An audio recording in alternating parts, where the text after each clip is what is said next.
구역예배, 여기는 구역예배라고 하는지 셀모임이라고 하는지 모르겠는데, 구역예배를 마치고 어떤 한 분이 고민스럽게 와서 얘기하시는 거예요.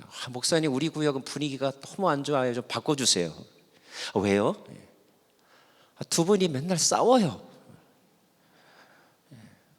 두 분 다 70대 가까운 분이신데 특별히 지난주에 몹시 심하게 다투셨다는 거예요. 왜요? 뭐 때문에요?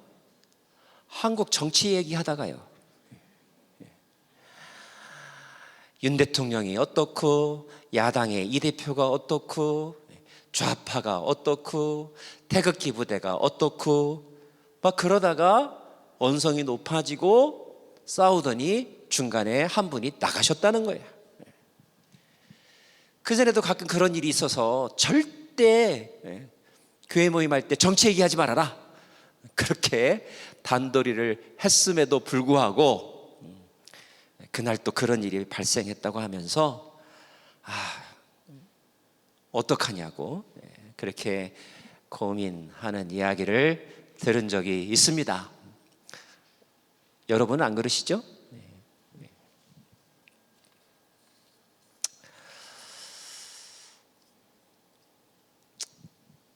내가 태어난 조국인데 어떻게 무관심할 수 있느냐? 국적은 미국이지만 그래 민족은 내가 한민족인데, 그러면서 관심을 갖고 그것 때문에 때로는 흥분도 하는 거 충분히 이해할 수 있습니다. 그럼에도 불구하고 그것 때문에 늘 보는 분하고 싸워서 등질 필요까지가 있을까, 그런 생각을 하게 되는데요. 오늘 우리가 읽은 본문 다니엘서입니다. 다니엘서의 등장인물은 당연히 다니엘이겠죠. 그는 아주 불행한 시기에 태어났습니다. 그의 조국은 유다라고 하는 나라였는데, 그가 태어났을 때 유다는 정치, 경제, 사회, 종교적으로 아주 불안한 시기였어요. 국제정세도 아주 급격하게 변하던 시기였습니다. 그 당시에 강대국 아시리아라고 하는 나라가 있었는데, 그 아시리아에서 패권이 바벨론이라고 하는 신흥 세력에게 넘어갔습니다. 넘어갈 때 그냥 넘겨주나요? 안 뺏기려고 하고 뺏으려고 하는 밀고 당기는 줄다리기, 전쟁이 있었겠죠. 결국 바벨론이 승리했습니다. 그 바벨론은 아시리아가 차지했던 모든 영토뿐만 아니라 지금의 이집트까지 정복해 갔습니다. 그리고 유다도 아시리아 때 겨우겨우 버티면서 저항했었는데 바벨론한테는 도저히 당해낼 수가 없었어요. 결국 유다, 예루살렘도 바벨론에 의하여 침략당하고 도시는 파괴되고 또 예루살렘 성전도 무너지게 되는 일이 발생하게 되죠. 그 일을 다니엘이 10대 때 겪었습니다. 나라가 외적의 침입으로 말미암아 정말로 초토화가 되었을 뿐만 아니라 어린 나이에 다니엘은 그들을 쳐들어왔던 바벨론의 포로가 되어서 고향을 떠나 정말 이역만리 타향에 가서 살게 되는 그러한 처참한 환경을 경험할 수밖에 없었고, 그는 죽을 때까지 자기 조국으로 돌아가지 못했습니다. 우리가 잘 읽는 다니엘서 1장에는 그가 포로로 끌려왔던 초기에 있었던 이야기가 기록되어 있습니다. 그리고 오늘 우리는 10장 함께 봉독했는데 1장의 사건이 일어났을 때하고 오늘 10장의 이야기가 일어났을 때는 약 70여 년 정도의 시간이 흐른 뒤의 일입니다. 그가 10대 때 포로로 끌려왔으니까 10장의 사건이 일어났을 때는 최소 80세가 넘었을 때의 일입니다. 오늘 이 가운데도 8학년 우리 어르신들 계시죠. 요즘에 한국 사람들은 나이를 말할 때 8호선 2번 출구 그렇게 말하더라고요. 그래서 무슨 뜻인가 봤더니 82살이라는 말을 지하철 8호선 2번 출구라고 그렇게 얘기하더라고요. 자, 그 타양살이 70여 년 동안 엄청난 변화가 있었습니다. 그 변화 가운데 하나는 자신이 포로로 끌려왔을 때 그 나라가 바벨론이라고 그랬잖아요. 그 바벨론도 결국 망했어요. 메데라고 하는 나라가 바벨론의 뒤를 이었고, 그 다음에 페르시아, 성경에 바사라고 나오는데 페르시아 제국이 바벨론을 무너뜨렸습니다. 오늘 말씀은 그 페르시아의 왕 고레스라고 하는 왕이 통치했었는데 그 왕 3년째 일입니다. BC 약 535년경 또는 534년경의 일로 그렇게 추측이 됩니다. 우리가 10장을 다 읽지는 않았지만 앞부분에 보면 이때 다니엘의 나이가 80대가 넘었다고 그랬잖아요. 80세가 넘은 다니엘이 3주 동안, 세일해라고 되어 있습니다. 3주 동안 음식을 먹지 않고 포도주도 마시지 아니하고 금식하는 이야기가 나옵니다.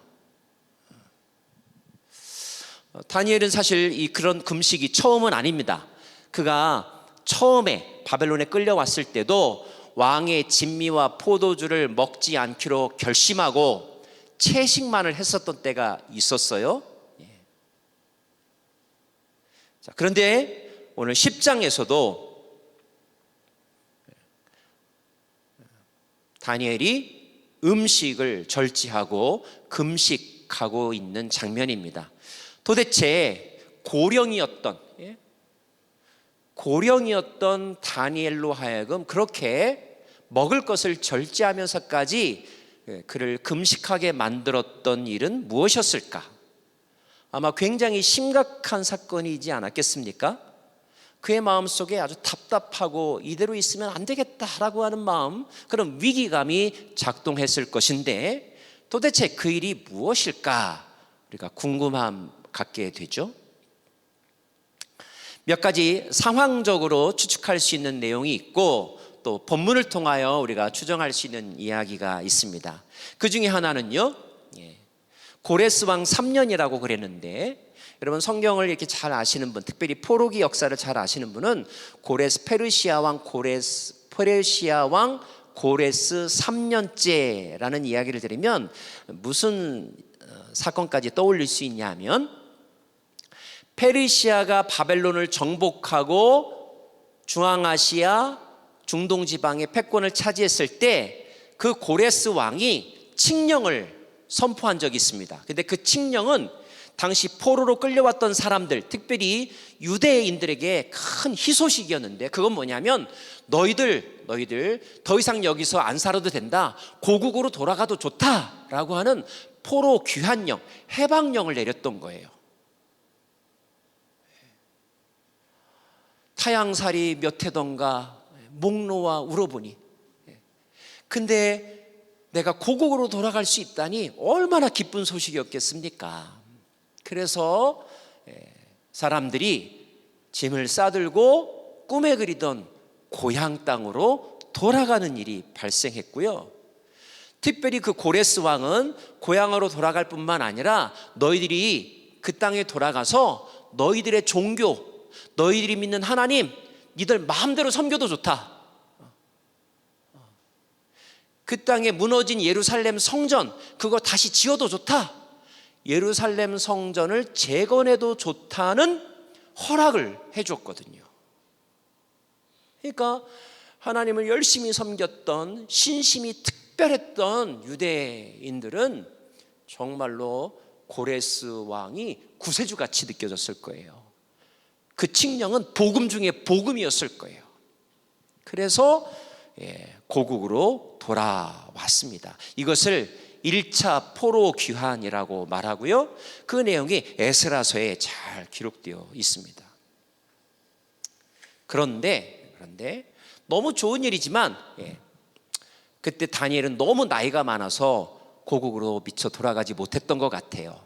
근데 그 다니엘의 마음 가운데 조금 아쉬운 점이 있었는데, 그건 뭐냐면 포로에서 돌아가서 고국으로 돌아간 사람들의 숫자가 생각보다 그리 많지 않았다는 거예요. 1차, 2차, 3차를 다 합쳐서 약 5만 명 정도밖에 되지 않았다고 그래요. 이거는 포로로 끌려간 사람들의 숫자에 비하면 매우 적은 수였습니다.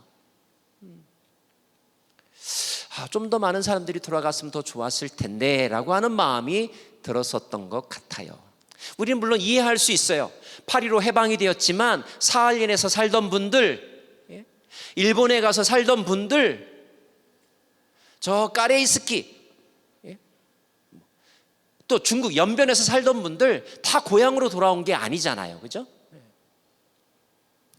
이해할 수는 있지만 그래도 조국을 재건하고 다시 조국의 르네상스를 일으켜야 되지 않을까라고 하는 마음을 가졌던 그런 애국자들의 마음 가운데는 아쉬움이 있을 수 있겠죠. 또 하나는 그들이 돌아가서 성전 재건 공사를 시작을 했는데, 그 성전 공사가 시작한 지 얼마 안 돼요 중단될 수밖에 없었다는 겁니다. 왜 그랬을까요? 다 성전 재건을 다 좋아할 줄 알았는데 아닌 사람들이 있더라는 거예요. 포로로 끌려가지 않고 그 땅에서 계속 살던 분들 중에 일부, 그 다음에 저 북쪽의 사마리아 사람들, 이런 사람들이 텃세 행세를 하면서 성전 재건하는 공사를 방해하고 모함을 해서 이 사람들이 성전 재건해가지고 페르시아 제국에 반란을 일으킬지도 모릅니다. 이렇게 헛소문을 퍼뜨려서 성전 재건 공사가 결국 중단될 수밖에 없었다는 겁니다. 이거 정말 기가 막히고 흥분할 만한 일 아니겠습니까? 자, 이런 소식이 아직 바벨론 땅에 살고 있는, 페르시아 땅에 살고 있는 다니엘에게 들려왔던 것입니다.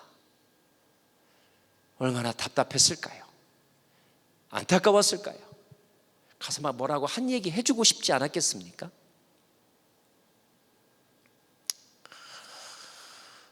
또 하나 오늘 본문 우리가 읽진 않았지만 10장에서 읽을 수 있는, 추측할 수 있는 또 한 가지의 실마리가 있는데, 그것은 뭐냐면 다니엘이 미래에 대한 어떤 환상을 보았는데, 특별히 그 내용이 큰 전쟁에 관한 것이었다라고 기록되어 있어요.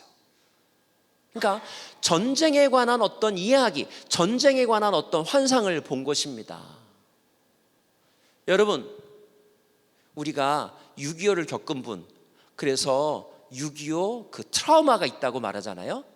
다니엘도 10대 때 큰 전쟁을 겪었습니다. 자기 나라에 외적이 침입해 들어왔고요, 그냥 조용히 포로로 끌고 간 게 아니에요. 엄청나게 수많은 사람들을 죽였습니다. 사방에 울부짖는 소리가 있었고요, 불타는 건물이 있었고요, 살던 집이 완전히 폐허가 되었습니다. 그런 피비린내 나는 전쟁을 목격했던 사람이 다니엘입니다. 자, 바벨론이 망하고 페르시아가 패권을 차지했다고 그랬는데, 바벨론이 그냥 고스란히 이렇게 갖다 바치고 페르시아는 점잖게 그걸 받아먹었을까요? 아니죠.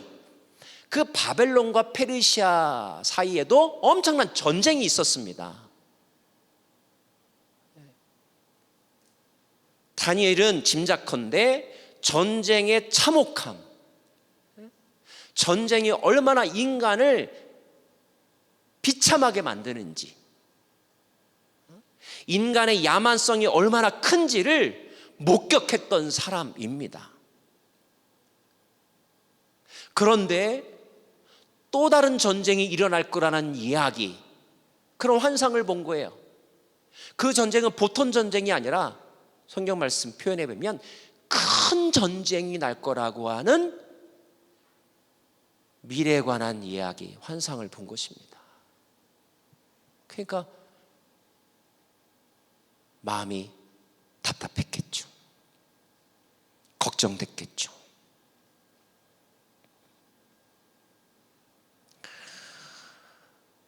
이런저런 걱정 때문에 다니엘은 안타까웠고 불안했고 예민했고. 이런 감정 상태에 있는 분 옆에는요, 여러분 가능하면 옆에 안 가는 게 좋습니다. 그리고 괜히 막 이렇게 쓸데없이 농담하면 안 돼요. 그러면 별거 아닌 얘기가 막 싸움이 될 수 있거든요. 요즘 말로 스트레스가 가득 차 있을 상태니까요. 그런데요, 보통 사람과 다니엘은 확실히 달랐나 봐요. 다니엘은 그런 것들 때문에 걱정과 불안이 가득했을 때 그가 선택했던 것은 다른 사람하고 막 토론하고 논쟁하는 게 아니라, 그 사람하고 막 싸우다가 구역예배 뛰쳐나간 게 아니라, 마음을 결단하고 좋은 음식과 포도주를 절제하고 금식하며 기도를 시작했던 것입니다. 이게 믿음의 사람의 행동이지 않습니까? 신앙이 있고 없고의 차이점은요, 위기가 닥쳐왔을 때, 그냥 갑자기 쿡 찔러 봤을 때, 그때 반응을 보면 알 수 있다니까요.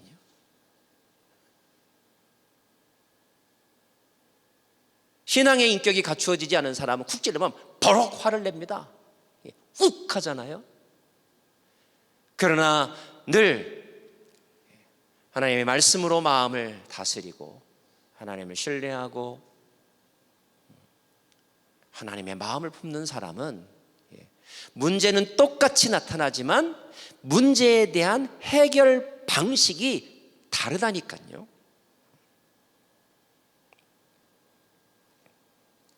자, 정말 여러분이 한국 방송, 한국의 정치에 관한 유튜브를 들으면서 막 걱정이 되면 그 걱정이 됐을 때 해야 될 일은 뭘까요? 미국과 중국 간의 갈등이 고조된다는 이야기가 들리고, 대만에서 전쟁이 일어나면 3차 대전이 일어날 거라는 이야기가 들리고, 기후변화로 인해서 올 여름에도 폭염이 다가올 거다라고 하는 예상이 들려오고, 인공지능 AI가 발달로 말미암아 우리 자녀들이 대학교를 졸업했지만 일자리가 없을 거라는 이야기가 들리고, 아이고 치매 걸리면 어떡하나 막 걱정이 생기고, 코로나와 같은 다른 전염병이 퍼질 것이다라고 하는 그런 보도가 들리면 아마 잠자리가 뒤숭숭하실 거예요. 자, 그럴 때 우리는 뭘 해야 할까요?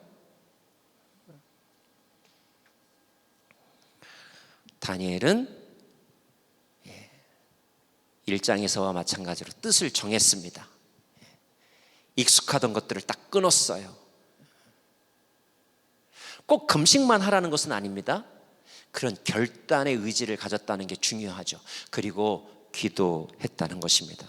성경에 등장하는 많은 위대한 인물들은 모두 문제가 닥쳤을 때 뭘 했다고요? 기도했습니다. 무릎을 꿇었습니다. 자, 그러면 우리가 기도하면 어떤 일이 생길까요? 아무 일도 안 생기던데요? 이런 느낌이 들 때가 많죠. 그죠? 저도요, 작전기도 해봤어요. 저도 금식기도 해봤어요. 근데 안 들리던데요? 이런 이야기 우리는 많이 합니다. 그래요. 물론 그럴 수도 있습니다. 특별히요, 평소는 안 하다가 문제 있을 때만 하는 경우에는 그런 현상이 있을 가능성이 아주 많습니다. 다니엘도 금식 기도를 했는데요, 1주일 지나고 2주일 지나고 3주가 되었는데 아무것도 들리는 어떤 반응이 없었던 것 같아요. 그래서 하다 보니까 얼마나 됐냐면 21일, 3주가 되었습니다. 3주가. 1주가 되고 2주가 되었는데도 아무런 반응이 없으면 이 기도를 계속 해야 되나 말아야 되나, 언제까지 해야 되나 고민이 생길 수도 있었겠죠. 자, 늘 신실하게 평소 때도 하나님과 올바른 관계를 맺으며 살고 하나님과의 관계가 좋았던 사람은 그가 하나님 앞에 무릎 꿇을 때, 아니 하나님을 향하여 시선을 바꿀 때, 그것도 금식까지 하면서 기도한다면 하나님이 가만히 계실까요? 가만히 계시진 않죠. 반드시 반응하시죠. 물론 얼마나 빨리 하느냐, 좀 천천히 하느냐 차이는 있겠지만 반드시 반응하십니다.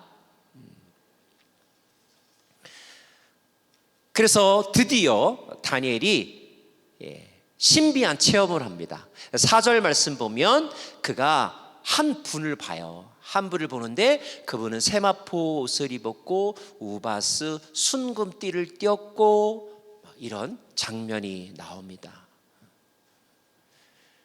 다시 말하면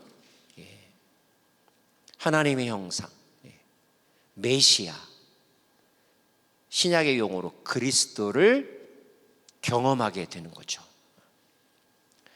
뿐만 아니라 우리가 봉독한 말씀, 천사가 나타나서 다니엘과 대화하는 장면이 나오는데 우리가 봉독한 내용입니다.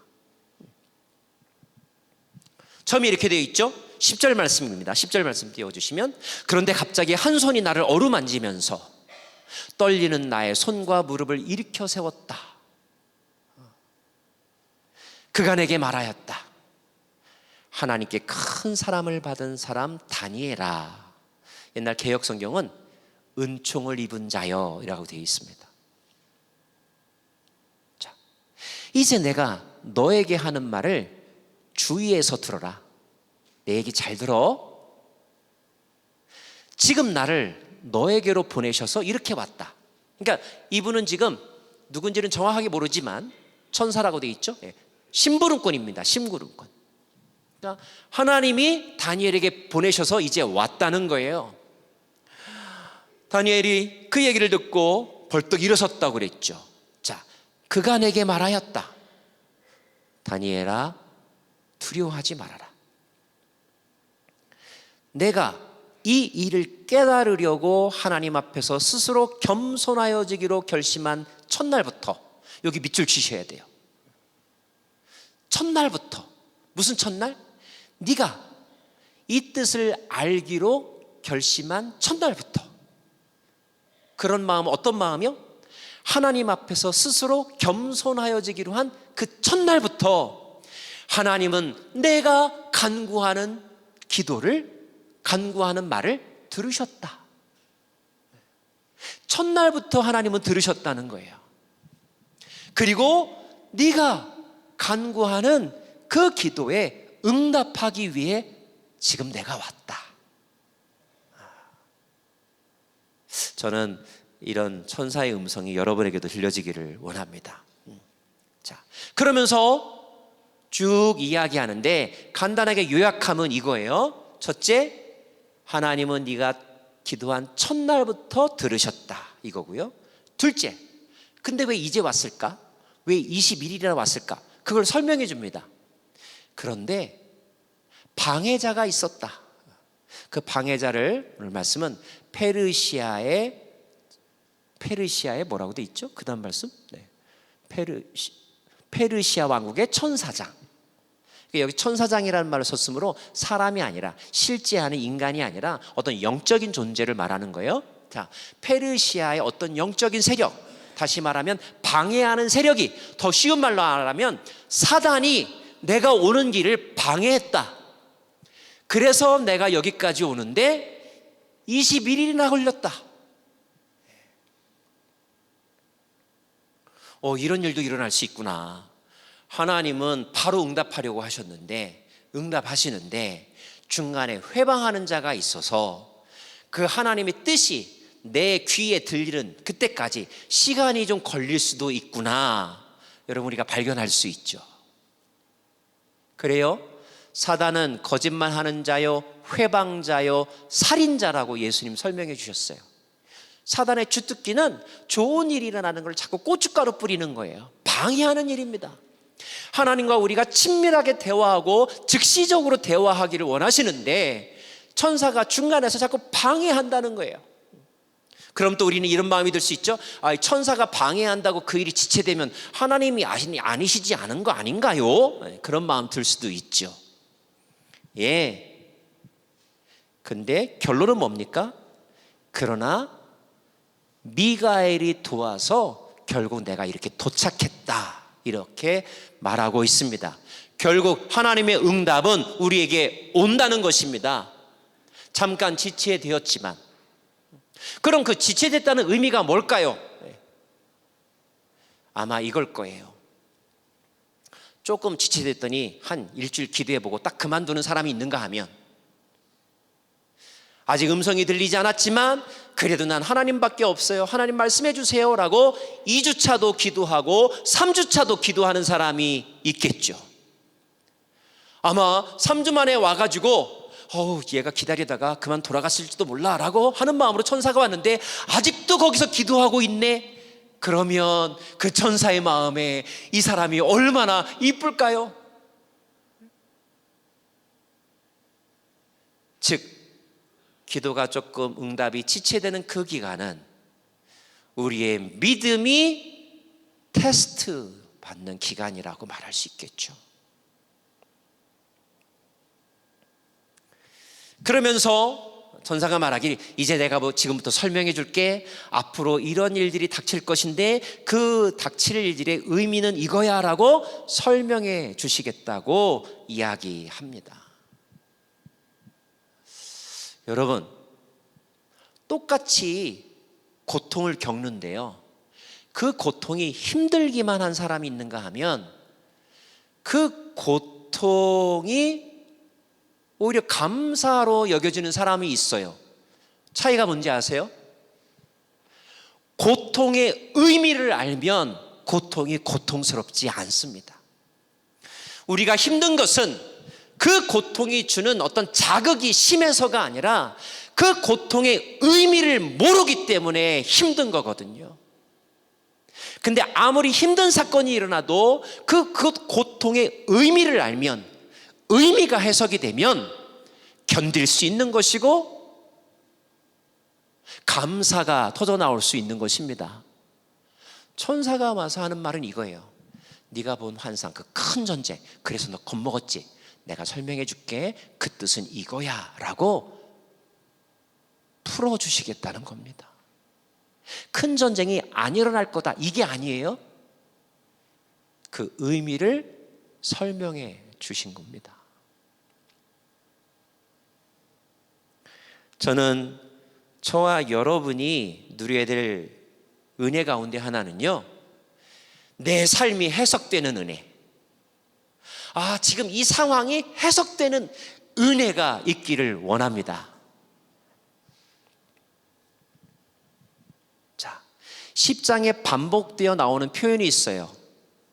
개역 성경에는 은총을 입은 자여 라고 되어 있고, 우리가 읽은 우리 세번역에는 하나님의 사랑을 입은 자, 큰 사랑을 입은 자여 라고 하는 표현이 있습니다. 다니엘을 부를 때 사랑을 입은 자여 라고 부르고 있는 거예요. 다니엘이 무슨 은총을 받았을까? 지금 80대가 넘어서 거의 90평생이라고 한다면 그는 무슨 사랑을 받았을까? 언뜻 떠오르는 건 이겁니다. 그래, 다니엘이 포로로 끌려갔는데도 거기서 포로로 인생이 끝난 게 아니라 그 나라의 총리 자리까지 올라간 적이 있었지. 포로로 끌려간 많은 사람들이 일찍 죽었는데 다니엘은 지금 90을 바라보는 나이까지 장수했네. 그만하면 복 받은 거지. 이런 말을 제일 먼저 할 수 있어요. 그러나 오늘 천사가 말한 다니엘, 너는 은총을 입은 자다, 너는 사랑을 입은 자다 라고 하는 말은 그것만을 의미하는 게 아닙니다. 신명기 33장 말씀 보면 모세를 통하여 하나님께서 이스라엘 백성들에게 하신 말씀이 있어요. 이스라엘아, 너는 행복자로다. 여호와의 구원을 너같이 누린 백성이 누구냐라고 하는 말씀이 있습니다. 그때 이스라엘 백성들이 가나안 땅에 들어갔느냐? 아니요, 아직 들어가기 전이에요. 아직 그들은 40년 동안 광야 생활하면서 그 광야 생활이 끝날지 안 끝날지 여전히 아직도 몰라요. 그럼에도 불구하고 하나님은 이스라엘 백성들에게 너같이 여호와의 은총을 입은 자가 누구냐? 그러면서 여호와는 내 방패이시다, 너의 발등상이 되신다 라고 선언하고 있습니다.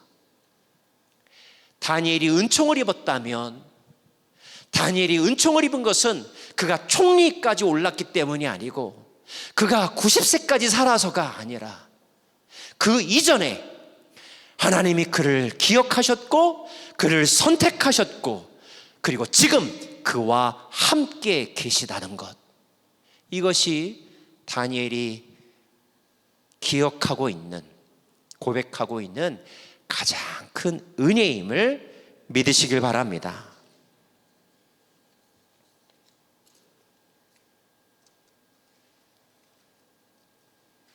그렇다면 우리도 말할 수 있죠. 나도 사랑을 입은 자다. 나도 사랑을 입은 자다. 하나님의 사랑을 입은 자다. 그러면서 세 가지 동사가 오늘 나옵니다. 자, 한번 따라할까요? 첫째.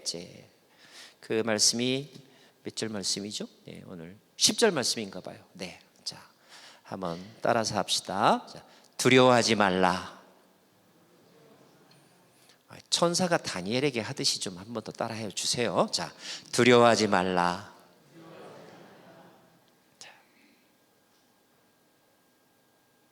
성경에 하나님께서 사람들에게 아주 자주 하시는 말씀입니다. 두려워하지 말라. 왜 두려울까요? 왜 우리는 늘 불안할까요? 문제만 보면 문제가 커 보입니다. 덩달아 두려움도 커집니다. 그러나 문제는 출제자가 있고 출제자의 출제 의도 속에는 문제의 답이 있다는 것을 안다면, 모든 인생의 문제는 하나님이 출제하시고 그 문제를 출제하신 하나님은 그 문제의 답도 가지고 계시다는 것을 안다면, 그래서 그때부터 문제가 아니라 문제를 출제하신 하나님을 바라본다면 문제는 그때부터 작아지기 시작합니다. 우리가 두려워하는 이유는 답이 아니라 상황을 보기 때문입니다. 그리고 두려움에 빠져들면 그것을 패닉 상태에 든다고 말하잖아요. 트라우마에 빠져든다고 말하잖아요. 그렇게 되면 긴장하게 되고 판단 능력이 사라지고 마음에 여유가 없게 되고 인내심이 줄어들게 되고, 그래서 별거 아닌 것에 화를 내고 음식을 먹었는데도 소화가 안 되고 잠을 못 자고 뒤척이고 불면증에 빠져들고 점점 더 몸과 마음이 쇠약해지는 것입니다.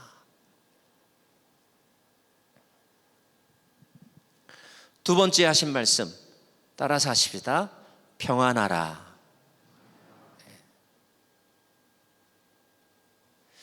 신앙인은 언제 평안하다고 말하나요? 그것은 문제가 없기 때문에 평안하다고 말하는 것이 아니죠.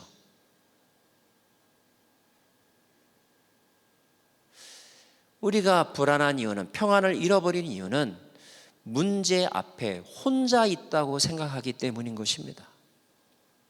당장 현금이 없어도 크레딧 카드 한 장, 그 플라스틱 그거 한 장 가지고 있으면 일단 불안하지 않습니다. 내 아버지가 판사, 내 아버지가 변호사, 내 아버지가 검사면요, 법정에 출두 명령 받아도 그렇게 초조하지 않습니다. 그렇죠? 마찬가지입니다. 하물며 모든 상황 속에서 하나님이 계시고 그 하나님이 나와 함께 계심을 믿는다면, 그 믿음이 믿음으로 끝나는 것이 아니라 내 감각과 내 생각을 지배한다면, 다른 말로 리얼리즘, 실제한다면 우리의 불안은 사라지고 내 마음은 평안하게 되는 것입니다. 다니엘은 일찍이 사자굴에서 사자굴에서 하나님이 함께 하심을 이미 경험하고 그래서 그 속에서 평안했던 적이 있었습니다. 다니엘의 세 친구는 풀무불 속에서 그들 세 사람만이 아니라 네 사람 하나님이 그들과 함께 하심을 경험했었죠. 그렇기 때문에 그들은 평안할 수 있었던 것입니다. 태어날 수 있었던 거예요. 로마서 말씀에 하나님의 나라는 성령 안에서 우리에게 주시는 의와 평강과 희락이라고 말했습니다. 우리 오늘 찬송했잖아요. 주 예수와 동행하니 그 어디나 하늘나라. 나의 안에 거하라. 나는 너의 하나님이니 모든 환난 가운데 너를 지키는 자라. 그러다가 죽으면 어떡해요? 죽으면 죽으리라. 정말 죽었는데요, 하나님은 죽음 이후의 세계에도 너와 함께 하신다. 이것이 믿음, 이것이 부활절이 우리에게 있는 이유가 아니겠습니까? 그냥 죽는 게 무서워서, 저도 좀 무서워요. 그러나 우리가 믿음의 사람이라면 그래, 사람은 다 죽는 거지 뭐, 시차가 있을 뿐이지. 또 뭐 아프다가 죽느냐 자다가 죽느냐 그 차이가 있을 뿐이지. 죽음은 누구에게나 다가오는 것. 그러나 죽음이 끝이 아니라 지금 이후의 세계, 죽음 이후의 시간도 하나님이 나와 함께 하시지. 이게 믿음이잖아요. 믿음은 보이지 않는 것들의 실상, 바라는 것들의 실제라고 기록되어 있잖아요.